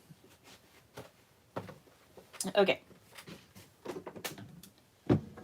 Clean water always makes a huge difference. Okay. So let's take and let's do that verditer. Verditer. Is that how you say that? Do you know if that's how you say that, Shelly? I don't know. We're going to Google it. What is the correct pronunciation of verditer? Blue. I just feel like I sound kind of dumb when I say it. Verditer. Verditer blue. Verdutter. Pardon? B-U-R.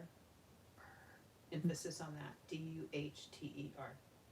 Verder. Verdutta. Verdurter. Verdurter. I'm sorry you had to listen to us work that out. Verdutter. Verdutter. Verdutter.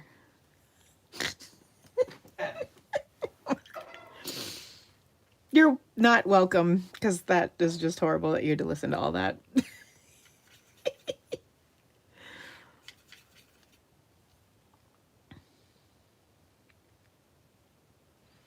Okay, sea glass. I know how to say that one. We'll put that in this little flower right here. Way too much water. Oh, sugar. That's not the S word I meant to say, but safe for YouTube. Shoot. I forgot something, but that's okay. We'll come back to it. This woman's telling me it's verditer. Verditer. Verditer. Verditer. I know, right?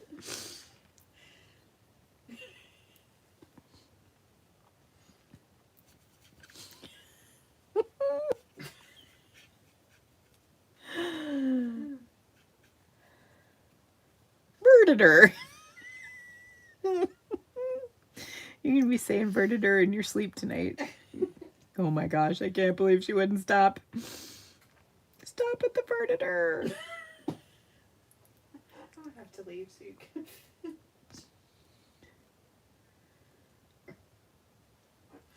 Okay, there we go. That's pretty good. Well, goodness. Talking like the Swedish chef. Oh my gosh. That's true, Marianne. Oh my gosh. It's not pretty, is it? Okay, so now what I want to do is I want to add a little bit more accent to some of these green areas, and then also hit the ones I missed, because there are a few of those. This is, you know, like a sketchy kind of design. It's not like true to life, but you get the idea. I think we're going to call those stems. Now we're going to let this dry. And then we're going to paint the background in a little bit. And I think that will be kind of fun. I want to show you, because I keep these like on my shelf because I'm kind of proud of them. I've got, maybe I got rid of some of them. I have a couple anyway. This, oh no, that is ink blended, so never mind. There's a nice looking watercolored flower. So pretty. I think the set might be retired now, but I think it was called Simply Beautiful, maybe. It was in a year ago's catalog, like the summertime catalog, but isn't that pretty? Oh, watercolored, so nice. I'm a little disappointed we don't have a big image like this right now to watercolor, unfortunately, but it is very pretty. Okay. Now I'm thinking of the Swedish chef. Oh, here's another one. This one was painted with, gosh, I'm trying to think of the name of this set too, and I can't think. But this was also watercolor over white embossing, which is another fun color. But what I wanted to point out here is the background on this. So there's some background on here. We're going to do that on this, but we're going to let it dry completely before we do that. Okay, so let's revisit one of our earlier projects while we're waiting for that. Gosh, time has really flown today. I'm sorry, friends. Vicki had a question about mixing in the palette. It was way early. Oh, how do you mix in the paint palette? Vicki, I think you said you were not on yesterday. We did a lot of that yesterday. So I would encourage you to revisit that, but give me a minute and I'll come back to that. That was part of our water control, and pigment control actually is part of it. Part of that. Okay, so we did this at the beginning. This was kind of like our warm-up exercise. So I wanted to share with you another kind of doodle process that you can do with this. Let me just double check my sample. Oh no, it's not in here. That's okay. Or wait, maybe it's... No, it's not. Sorry, I'm looking in my sketchbook that I had some samples with. Okay, so we're going to just redo this. Now, this is kind of fun and a little bit different. I'm going to take and do like a rainbow, basically. And you're like, what? Trust me.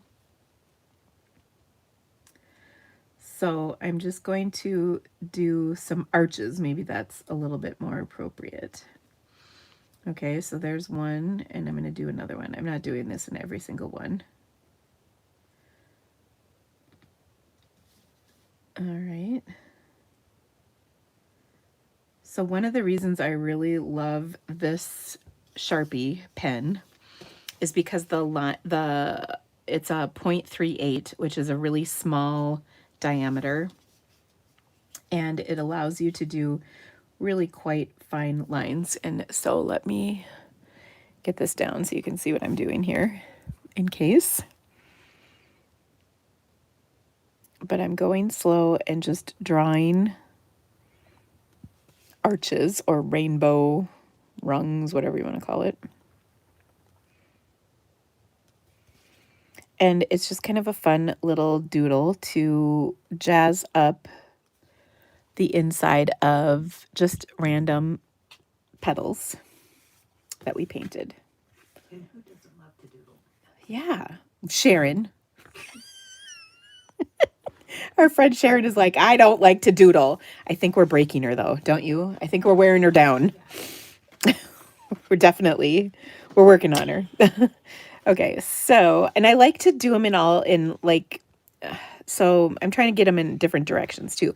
But look at the granulation on here. So cool. Okay, now I'm a little too close. Okay, so you would definitely want to choose, like this one is too small, obviously. But this one is nice because there's plenty of space to get your little arches in here. And one thing I will say is when you slow down, just like when you paint, if you go slowly, you can definitely be more precise. Just as I say that, I kind of messed up. I will tell you, it also really helps to not be on camera for good results. So since you're probably not filming it when you paint, you'll be fine.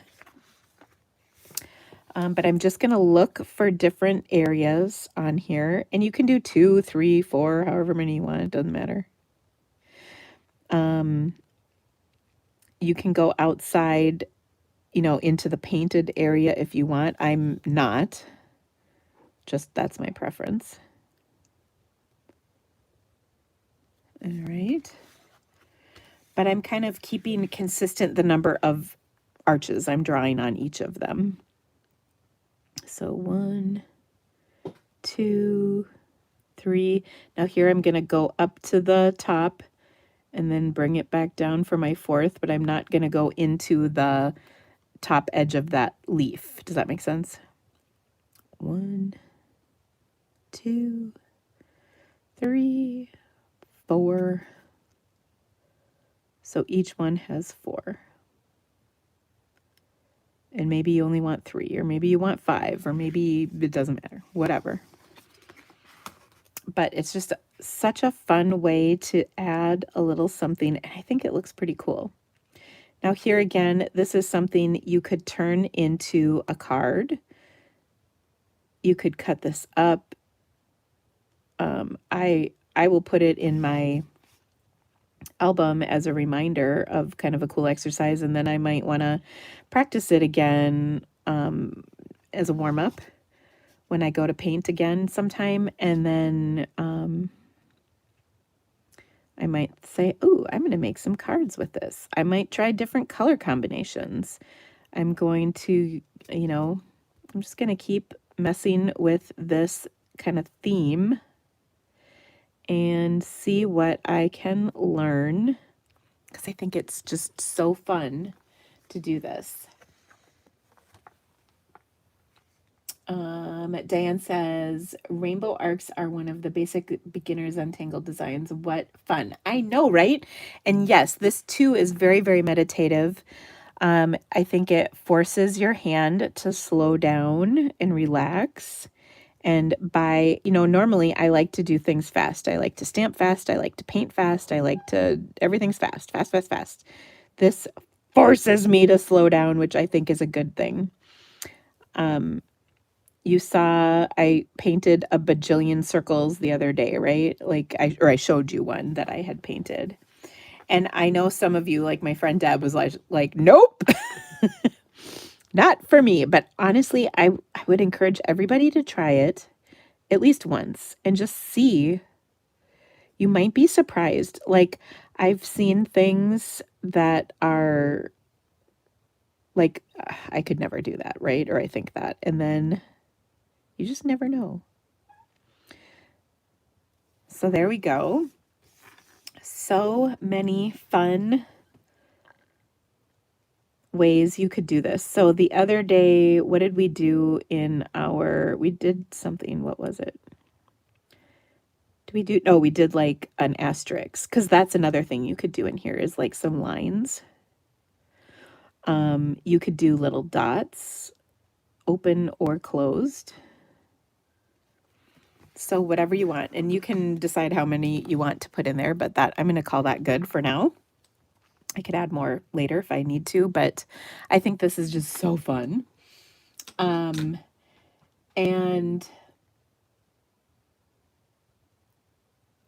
oh, funny, Sherry says the colors look like lips. Yes, it does, doesn't it? That's funny. Okay, so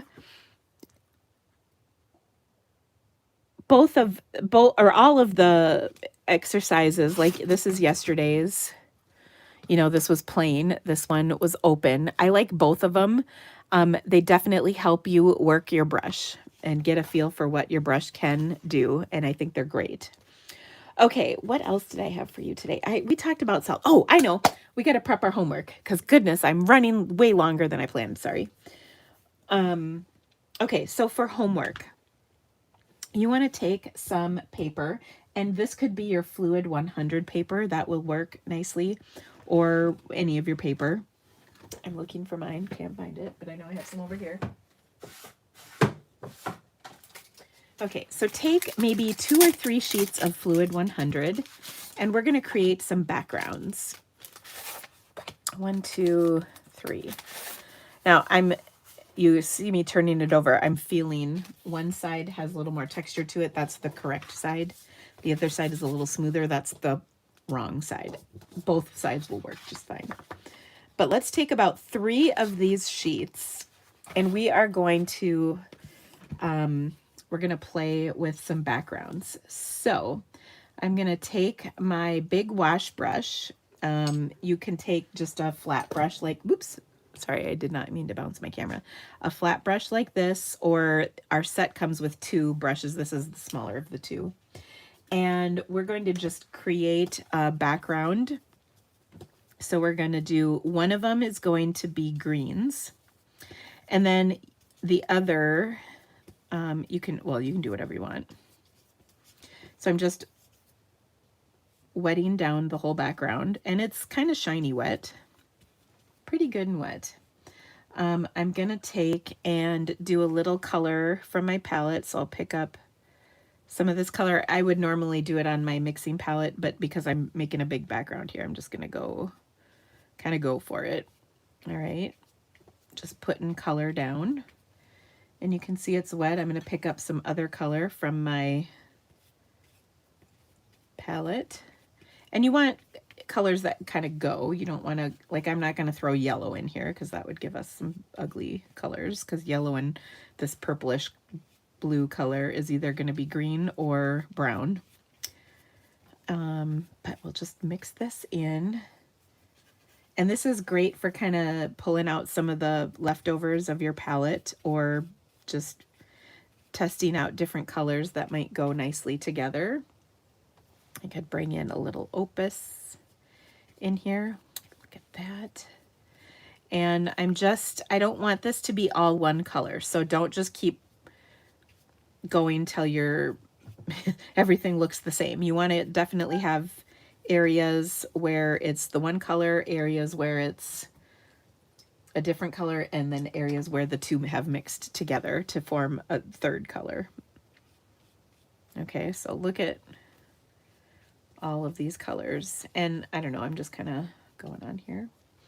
Now, remember, watercolor dries a little bit lighter than it looks. So if you want this to be super vibrant, that's not how it's going to dry. So that means I'm going to build up a little more color on here by simply adding more pigment and mixing in a little bit more color so it's a little more vibrant. I think I'm going to add something that is definitely in here is some ultramarine, but it's mixed in with some probably magenta to get purple. There we go. So you can see, look at all the different colors that we're getting in here. Leaving some of the ultramarine, leaving some of the pink, leaving some of the magenta.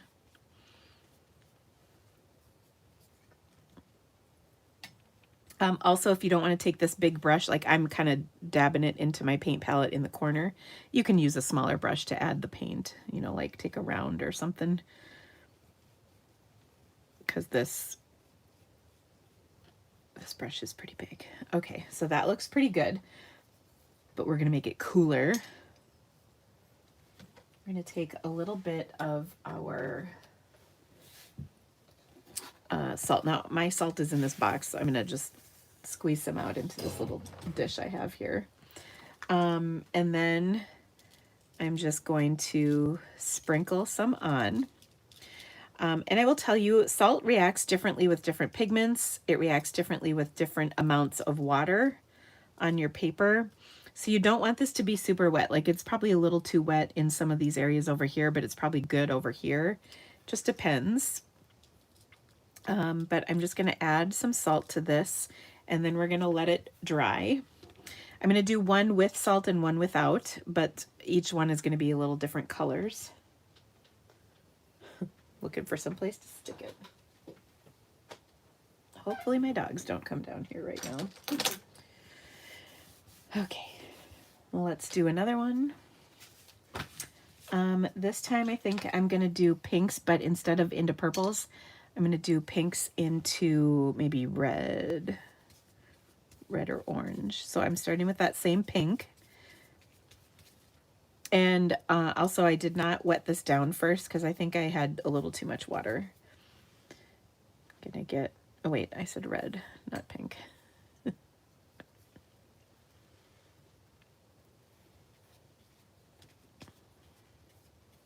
So there is our red. We could have fun with this by picking up a little bit of my Calypso Coral Reinker. Look at how that spreads in here. That looks pretty cool. How fun is that? And then maybe a little bit of orange.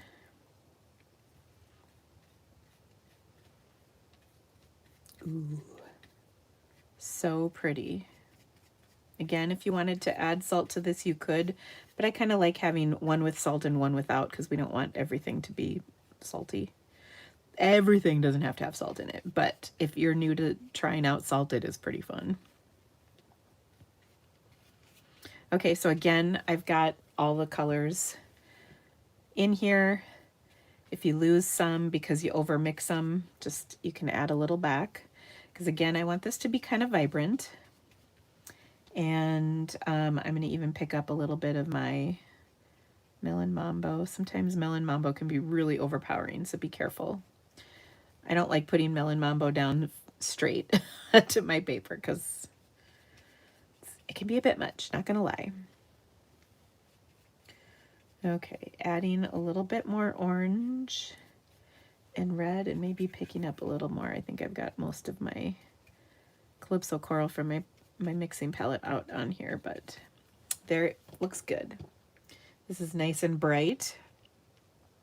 And I think someone said I was turning it into a flower. I'm just trying to get color down. I'm not actually looking to get it into a shape because we're not going to use it that way. But what we do want is to have at least 2 of these in color, and then one we're going to do, our next one is going to be in greens for project tomorrow. So we just want to let them dry completely. So doing it today so that they're ready for tomorrow is super helpful. And I'm going to come back in and do one more this time in greens. So I'm just wetting this down a little, not a ton. Now, if you don't like your green palette, here is your opportunity to clean it out, because I'm kind of going to have this clean by the time I'm done. I've got some green happening here. Now, I don't like all the greens. I don't want this ugly green over here, so I'm going to stay away from that. But I will pull in my sap green, which is just such a happy color. My leaf green, which is bright and kind of has a yellow hint to it. And then definitely, now this is all pretty light for the most part. Let's also bring in that Prussian green. Again, you don't need to use your big, huge brush on this. I'm just too lazy to pick up another one. Okay, add a little water to blend all the things. And then one of the reasons I chose Granny Apple Green as one of the reinkers for this event is because it is it's a brightener. It's gonna take maybe a little bit of a dull color and make it bright. So I'm gonna put a little reinker in my mixing plate. I know you can't see that, but it's off camera. But I'm just going to pick a little of this up. Always add water to your reinkers because they are usually like super bright.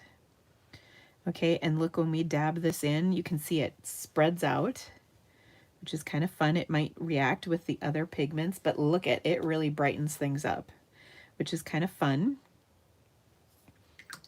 And whoo, sloshing my water around here, lordy. I'm going to come back in with a little more of my dark green. That beautiful Prussian green, so pretty. And I don't want this, again, none of these I want to be even colored. I want there to be a variety of colors and values of those colors in here. And then again, I can drop in some of that Granny Apple and just see what happens. It does interesting things to this. It's going to add a little texture because it's going to push some of the other pigments around. And I just think that's interesting.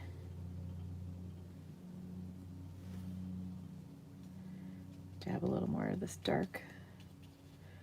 Okay, so that looks good. We've got a lovely... where is the palette to purchase? This is in my stencil store, Vicky, and the link is in the description of this video.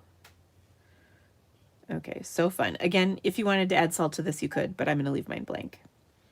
Okay, so we're going to play with these tomorrow, so just have 2 or 3 of yours ready for tomorrow. Okay, now we're going to come back to another project that we did earlier where we were waiting for things to dry, and that is this one. Oh, it's just so pretty.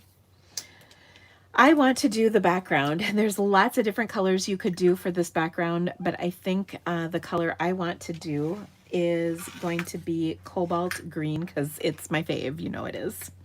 And I want a really watery version of this. So I'm going to put my this is my number 6 round in here, and then I'm going to put it in my mixing well, and then I'm going to add a pretty fair amount of water to this. One thing I will tell you too, I don't think I've mentioned this in my class. Never leave, like if this is, never do that. Never leave a watercolor brush in your water, because it will ruin your brush. So you don't want to do that. I mean, if it's for a minute or a second, couple seconds, that's okay, but like not for any length of time. What happens is the water will get into the ferrule, which is where what holds all the bristles closed. Sorry, I'm using my broken finger. And that will loosen the bristles, and then it can ruin your brush entirely. So you don't want to do that. Oh, and I just dropped a drip on my thing, but it's okay. We got it. Okay, so what I'm going to do, I'm going to turn this upside down. I'm going to start from the top and work my way all the way down. I'm going to go all the way out to the edges, but you could definitely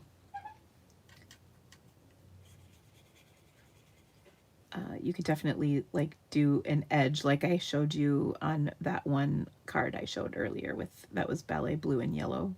Not ballet blue, what am I saying? That's a blast from the past. It was balmy blue. It's the alliteration. Oh my gosh. Okay, so what I'm doing is I'm going around the edges. If your paint is wet, it will bleed and you will cry. Okay, maybe not really, but you'll be unhappy with the results. So I'm being careful going up to the edge.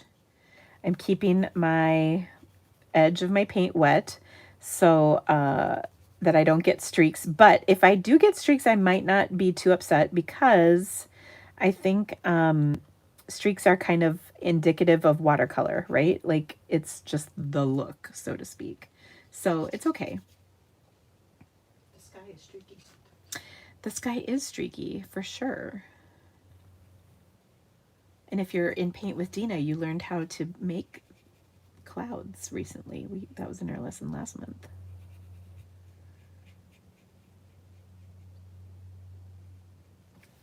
While I'm painting this, I could talk a little bit about Paint with Dina. Isn't that a nice little segue I set up for myself? So Paint with Dina is on Teachable, the Teachable website. So that's like when you hear people say, "Oh, I like that this is on Teachable," it's because a lot of my watercolor stuff is on Teachable. It is something I add to every single month, and there's usually, I say I will do one video, but let's be honest, I don't think I've ever done just one. I post multiple videos, both skill building classes as well as like projects. So for instance, one, I'm thinking of one from a while ago.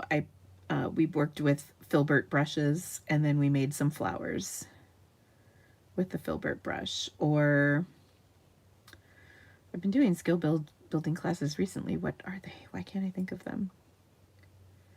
But we learn, oh, well, this month we did a brush stroke drill, was our skill builder, and then we translated that into kind of a cool painting. So it's a lot like the lessons I'm doing here, but it's really fun. When you join, you get access to everything. I haven't taken anything off. So there's all kinds of projects in there. Sometimes we paint with stencils, which stencils we're going to work with tomorrow too, which is going to be fun. Sometimes we people will ask for things. We do some seasonal things. Like last year we learned how to paint pumpkins. That was pretty fun. I liked that. We've learned how to paint trees. Pine branches. Oh yeah, pine branches. Oh, that was a good one. Oh my gosh. And we made, like, if I can just say, that's actually one of my favorite projects I've ever made, actually. Mm-hmm. We made a gorgeous, like, frameable, perfect for gift giving. In fact, I gave mine away, and then I had a little bit of regret, but I gave it to my mom, so. And then, yeah, it's just a lot of fun. And then I also have Stencil Club, which I talked about yesterday a bit. And Stencil Club is kind of cool because it includes Paint with Dina. So Paint with Dina is just $7 a month, so not very expensive. Stencil Club is $20 a month, and then it includes the Paint with Dina, and you get a stencil sent to you each month, which is pretty cool. So I do enjoy that very much.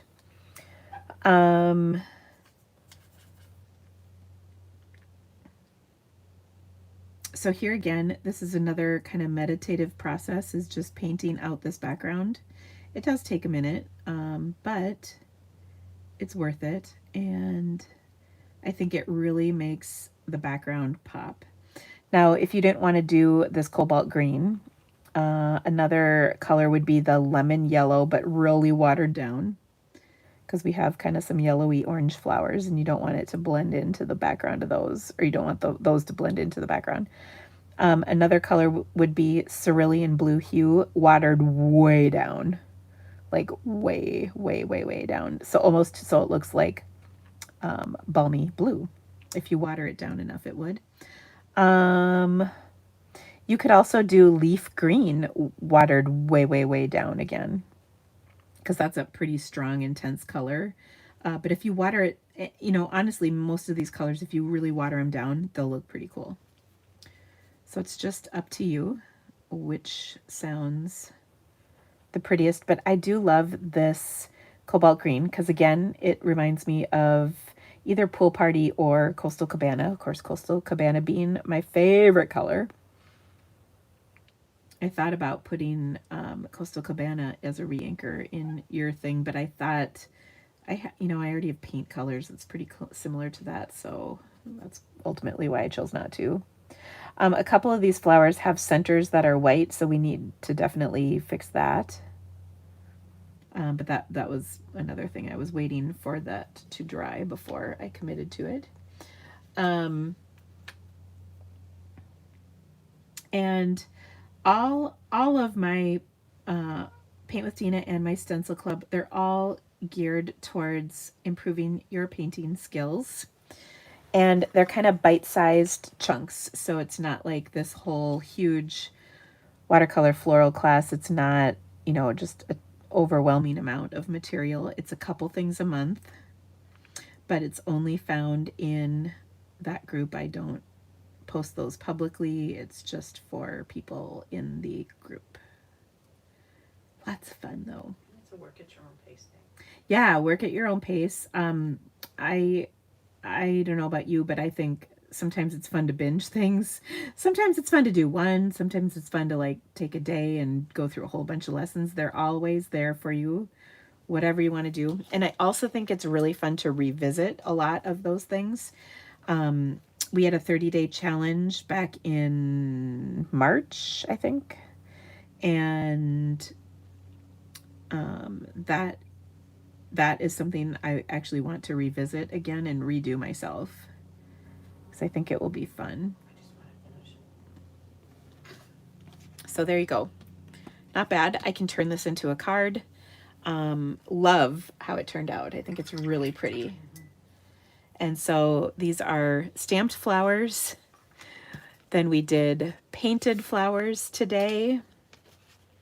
I know I'm living fast and loose by just setting them right on here. Here are some more painted flowers, and using our stamped flower to help us with our painted flower. All fun stuff. Goodness, a whole bunch more again today. And then, of course, our warm-up exercise, which I really enjoyed as well. So tomorrow we will be back with more. We're going to work on stencils tomorrow. We're going to work on more color blending. And then we're going to use those pieces we painted today, those background pieces, which, by the way, I just have to say are drying so lovely. Look at how pretty that looks as it dries. But we're going to use those pieces to create some other fun things. And, centers, thank you, Dolly. They can be, I think yellow, actually. Yellow is the center for a lot of different flowers. So a yellow or a yellow-orange is a really good color. I might have to break down and clean my mixing palette because I'm running out of space. And sometimes you need a nice clean well. Okay, so I'm going to put yellow in the centers of these. And then this is funny. I didn't like how that center looked, so I have a great solution. I can't paint yellow over that because it's not going to show up. But you know what I can paint over it? I can paint some white. So we've got white gouache in our palette. This is one you got to kind of lather up a bit. And I'm just going to dab a little in here. And this one honestly might take 2 layers. But look at that. That looks pretty good. Rinse that off. And then I also see where I've got some green. I'm going to add a little green to that little spot right there. And otherwise I think I'm good. So there you go. What color for centers? The red page is not rated R this time. Red page. Oh my gosh, Mary Ann. That is hysterical. I forgot all about that. Do you remember that? Do you know what I'm talking about? I think so. Yes, that was really fun. That is wet on wet gone wrong. Or gone sideways. It was sideways. Sorry, I can't even help myself. Oh goodness, that is really funny. By the way, speaking of, I found a cactus card I think I found the cactus card the other day. Now I can't remember what I did with it. I thought I set it aside to show you guys, but I don't know. I was going through a bunch of old stuff and it just cracked me up to find it. Hey, teacher wants to know the dates for in-person. The dates for in-person, there's what, actually I think, well, I'd have to look. My October might be sold out, but there's September, and I'll be honest, Deirdre, I don't have it handy, but I will post the information in the Facebook group for everybody to see. There is also a virtual version that you can get, and the great part about that is everybody will get access to it. Am I frozen? No. Okay, there's my hands. Everybody who either comes in person or attends virtually will get access to it, and it'll all be on Teachable like this is, which is really handy because then you can revisit those lessons over and over again. A lot of you have given me lots of positive feedback about the Teachable website, so I'm really glad that you enjoy it. If you have not gotten on Teachable, remember Teachable is available if you have purchased either the PDF or the box of supplies. All that content, there's all kinds of bonus content on there. The bonus content for today might not get posted till tomorrow. I'm just going to be honest with you because it's been a rough day here.